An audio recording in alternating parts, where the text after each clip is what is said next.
Hello friends, welcome to the beauty of Ayurveda. Friends, आज के इस सेशन में अपन जो टॉपिक है, रिसर्च में जो आता है topic, concept of evidence based medicine and scientific writing, उसमें बहुत ही इजी वे से अपन इसको पढ़ेंगे आज के सेशन में। तो बने रहिए, लास्ट तक देखते हैं इसमें क्या दिया है।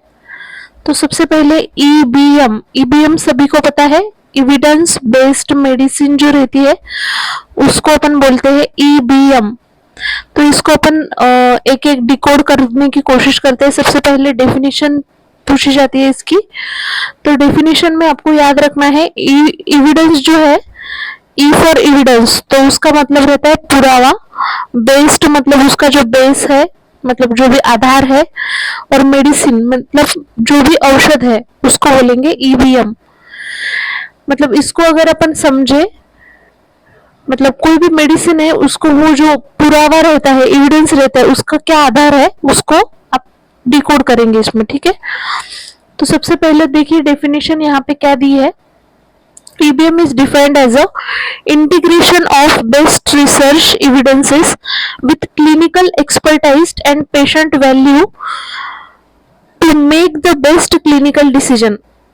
मतलब EBM क्या है, तो ऐसे बोल सकते हैं नॉर्मल लैंग्वेज में, दोनों को अपन कंबाइन कर रहे हैं। क्या क्या चीजों को कंबाइन कर रहे हैं यहाँ पे, जो भी बेस्ट रिसर्च एविडेंस है, मतलब रिसर्च करके जो भी बेस्ट चीज निकाली गई है, उसको क्लिनिकल एक्सपर्टाइज, जो क्लिनिक में जो एक्सपर्ट रहते हैं, और उसका पेशेंट के ऊपर क्या इफेक्ट होता है, पेशेंट पे क्या वैल्यू है, to make best clinical decision. मतलब क्लिनिक में अपन जैसे प्रैक्टिस करते हैं तो वहां पे अपन एक आधा डिसीजन ले रहे, तो उसमें अपन क्या देखते हैं कि पेशेंट का भी अच्छा होना चाहिए, जल्दी ठीक हो जाना चाहिए। मतलब एक्सपर्ट लोग यही तो सोचते हैं ना। और जो रिसर्च जो ऑलरेडी हो गए हैं, कुछ कुछ रिसर्च, उसका यूज करके ही हम लोग सारी चीजें करते हैं। तो वही आपको बस याद रखना है, इंटीग्रल मतलब सारी चीजें इसमें आएगा। Best research evidence with clinical expertise and patient value, यहाँ पे देख सकते हैं, ऐसे याद रखिएगा। ठीक है, जो यहाँ पे दिया है सेम जो मैंने बोला है वही है। अभी हम फ्रेंड उसमें इंट्रोडक्शन देखेंगे। ईबीएम जो है, एविडेंस बेस्ड मेडिसिन, उसमें दिया है EBM is now emerging as a new branch of science which is based on the clinical application of best research evidence in day to day practice। मतलब अभी ऐसे बोला जा रहा है कि एक न्यू ब्रांच ऑफ साइंस जैसे है, मतलब जो निकल के आ रही है बाहर, जो किसके ऊपर बेस्ड है, clinical application of best research evidence. जो एविडेंसेस हुए हैं ऑलरेडी, उसका ही क्लिनिकल एप्लीकेशन क्या है, मतलब day by day upon practice में उसको कैसे यूज कर सकते हैं, ऐसे एक न्यू ब्रांच आ रही है सामने, जिसको ईबीएम बोला गया है। It help a physician to formulate the most effective treatment. मतलब ये हेल्प कर रहा है फिजिशियन को, किस लिए हेल्प कर रहा है, वो मोस्ट इफेक्टिव ट्रीटमेंट जो भी है for his patient from the available research evidence. मतलब जो भी चीजें अवेलेबल है in the form of research, उसको वो जो फिजिशियन है, जो डॉक्टर है, वो यूज कर पाए फॉर हिज पेशेंट। और फॉर व्हाट, इफेक्टिव ट्रीटमेंट के लिए। मतलब इफेक्टिव ट्रीटमेंट अगर अपने को करना है पेशेंट में, तो सबसे बेस्ट क्या है, कौन सा सबसे बेस्ट रिसर्च हुआ है, अवेलेबल कौन सा है, उसके ऊपर से अपन पेशेंट में ट्रीटमेंट करेंगे। इसमें थर्ड पॉइंट दिया है, it involve the process of systematically reviewing and appreciating the available evidences from the research so as to make the best health care decision. मतलब इसमें ऐसे दिया है, मतलब इसमें प्रोसेस कौन सी इन्वॉल्व है, सिस्टमैटिकली रिव्यूइंग, जो भी अपन चीजें देखते हैं तो उसको रिव्यू करते हैं कि नहीं, वैसे ही रिव्यू करेंगे, एप्रिसिएट करेंगे। ठीक है, और अवेलेबल जो भी एविडेंसेस है रिसर्च में, so as to make best health care decision, जिसकी वजह से वो जो हेल्थ केयर डिसीजन है उसको अपन को बेस्ट बनाना है। ठीक है, डिसीजन रिगार्डिंग डायग्नोसिस हो या फिर प्रोग्नोसिस हो, टेस्ट हो, रिस्क मैनेजमेंट हो, कॉस्ट इफेक्टिवनेस हो, जो भी कॉस्ट इफेक्टिवनेस है उसमें हो, या फिर प्रैक्टिकल जो भी अवेलेबिलिटी है, उसको जो एप्लीकेबिलिटी है उसके बेसिस पे ट्रीटमेंट के बेसिस पे, मतलब अपने को एक चीज इसमें याद रखना है, बेस्ट डिसीजन बनाना है सारी चीजों के लिए। बेस्ट डिसीजन, डायग्नोसिस हो, प्रोग्नोसिस हो, टेस्ट हो, रिस्क मैनेजमेंट हो, कॉस्ट इफेक्टिवनेस हो, या फिर प्रैक्टिकल एप्लीकेबिलिटी हो, या फिर ट्रीटमेंट हो, सारी चीजों में अपने को बेस्ट डिसीजन बना है। ईबीएम जो है हेल्प करेगा किसके लिए, making the best health care decision so as to deliver optimum care to the patient. ये तो ऑलरेडी हमने देख लिया कि बेस्ट हेल्थ केयर डिसीजन के लिए मतलब ऑप्टिमम केयर जो भी पेशेंट है उसको डिलीवर करने के लिए ये सारी चीजें चल रही है। तो सबसे इंपॉर्टेंट है फ्रेंड, इसमें कौन से स्टेप्स रहते हैं ईबीएम में, तो स्टेप्स बहुत बार पूछे जाते हैं, तो आपको पता होना चाहिए। सबसे पहले formulate a clear clinical question from the patient's problem. अपन क्या करेंगे, क्लियर क्लिनिकल क्वेश्चन बनाएंगे फ्रॉम पेशेंट्स प्रॉब्लम, जो भी पेशेंट की प्रॉब्लम चल रही है उसके बेसिस पे क्या करेंगे, क्लियर क्लिनिकल क्वेश्चन बनाएंगे, ठीक है।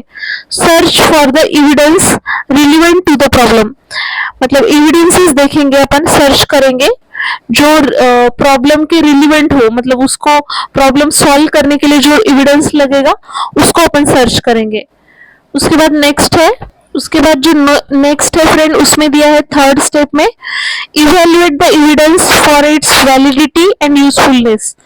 मतलब एविडेंट जो भी है एविडेंसेस उसको अपन इवेल्युएट करेंगे, किसके लिए, वैलिडिटी, सच में ये वैलिड है क्या इस केस में, या फिर इसका यूजफुलनेस क्या है, ये सारी चीजें अपन इवेल्युएट करेंगे। उसके बाद नेक्स्ट है implement the useful finding in the clinical practice. जो भी मतलब यूजफुल फाइंडिंग रहेंगी क्लिनिकल प्रैक्टिस को, मतलब अपने को हेल्प करेंगी, ऐसी सारी चीजें अपन उसमें इम्प्लीमेंट करने की कोशिश करेंगे। लास्ट स्टेप क्या है फ्रेंड्स इसमें, delivery of optimum care to the patient. मतलब अपने को लास्ट जो चीज है जिसको अपने को एम है, जो चीज करनी है वो यही है कि optimum care to the patient होनी चाहिए। तो ये सारी चीजें आपको याद रखनी है। उसके बाद जो नेक्स्ट इंपॉर्टेंट पॉइंट है वो है टूल्स ऑफ ईबीएम, क्या क्या टूल्स है, ठीक है। सबसे पहला जो टूल यहाँ पे बताया है वो याद रखना है आपको, रिसर्च पोर्टल्स, ठीक है। किस किस फॉर्म में अपने को ये मिलेगा, तो सबसे पहला उसका क्या है, रिसर्च पोर्टल्स पे मिलेगा। सेकंड है रिसर्च आर्टिकल्स और जर्नल्स, जो भी आर्टिकल्स रहेंगे या फिर जर्नल्स रहेंगे उसमें मिलेगा। बायो इन्फॉर्मेटिक्स सेंटर, जो भी बायो इन्फॉर्मेटिक्स सेंटर रहते हैं वहां पे मिलेगा। इलेक्ट्रॉनिक डाटाबेस, जो भी इलेक्ट्रॉनिक डाटाबेस रहता है। Reference services, abstract indexing service, ये भी याद रखना है आपको, एब्स्ट्रैक्ट इंडेक्सिंग सर्विस। और अदर जो पब्लिश्ड एंड अनपब्लिश्ड बुक्स है, तो टोटल 7 टूल्स आपको याद रखनी है फ्रेंड्स। इसमें देखिए पहले जो 2 है उसमें क्या है, रिसर्च पोर्टल, रिसर्च आर्टिकल्स, ठीक है। उसके बाद कौन सा है, bio informatics centre, electronic database, reference service, abstract indexing service and other published and unpublished books. Next जो इंपॉर्टेंट पॉइंट है वो है importance of EBM, evidence based medicine का इंपॉर्टेंस क्या क्या है। सबसे पहला इसमें पॉइंट दिया है friend, it helps a physician to make best health care decision, जो ऑलरेडी अपन डिस्कस कर चुके हैं। फिजिशियन को हेल्प करेगा बेस्ट हेल्थ केयर डिसीजन लेने के लिए। सेकेंड है to formulate most effective treatment for his patient, मतलब जो भी मोस्ट इफेक्टिव ट्रीटमेंट है वो फॉर्मुलेट करने में हेल्प करेगा। Delivery of optimum care to the patient, ये ऑलरेडी हमने देख चुके हैं कि डिलीवर ऑप्टिमम जो केयर है पेशेंट को देने के लिए।